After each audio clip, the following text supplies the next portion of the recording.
Yo creo que en Panamá se han venido tomando las medidas. I think in Panama measures have been taken because all Panamanians are aware of the importance of Panamanian connectivity. That's why there have been made the transshipment ports for containers that are the largest in Latin America. And now with the expansion of the canal, all these ports have been already planned to invest for the expansion of the ports. The Panama Canal Authority has scheduled to approve Port Corozal to increase the capacity of ports in the Pacific. And among all the ports, they have programmed to invest around $1 billion over the next 4 or 5 years to increase the capacity and take advantage of the extended channel.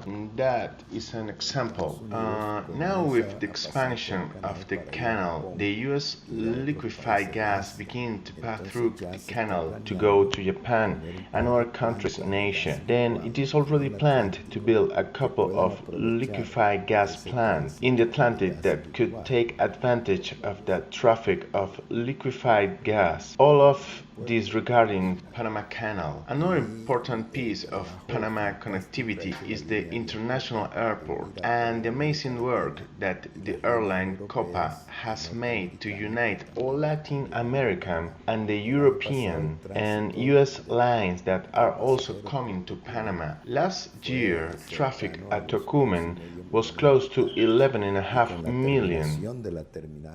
With the completion of the air terminal that has already been built and should be completed by the end of 2017, it is estimated that it should be duplicated in the next 4 years.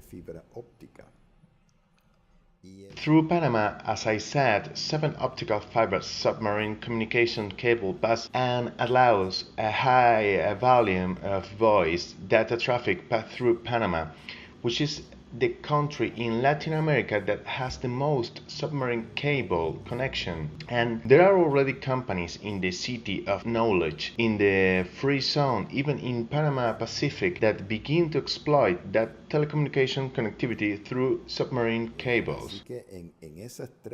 So in these 3 connectivities, sea, air and telecommunications, there is much of future dynamism of the national economy. ¿Por qué? Porque lo más importante en la economía internacional es la logística. Why?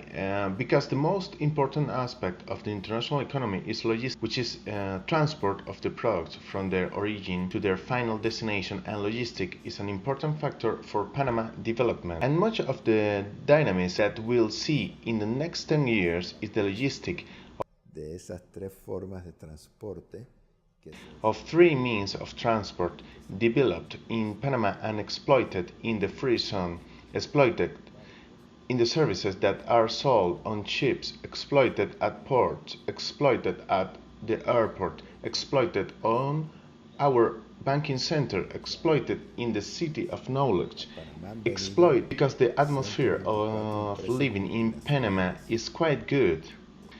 Thus, Procter & Gamble, a large U.S. company, has brought 1,000 executives to live in Panama, has its offices in Costa del Este, and from here it manages its business in Latin America, and those 1,000 executives live in Panama, go to Panamanian restaurants, own cars in Panama, go walking in Panama, and spend their income in Panama. Entonces, esto te va demostrando las ventajas de la conectividad panameña que apoyado. This is showing you the advantages of Panamanian connectivity that's supported by Panamanian laws for opening and by a banking center that is generous with loans and projects of good risk. Characterize the modern economy of Panama, and the canal has expanded part of that. Competitividad, que está basada en productividad.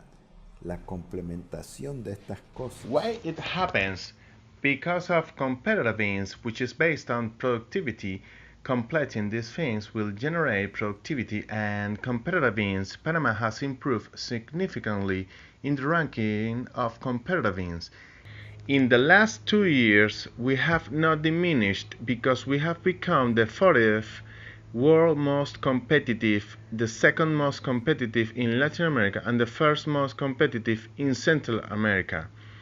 América y Panamá.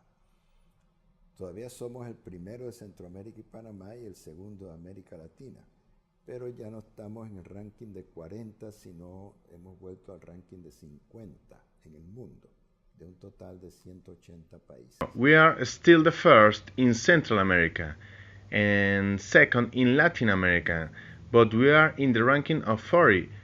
But we have returned to the world's ranking of 50 of a total of 180 countries. What does that mean?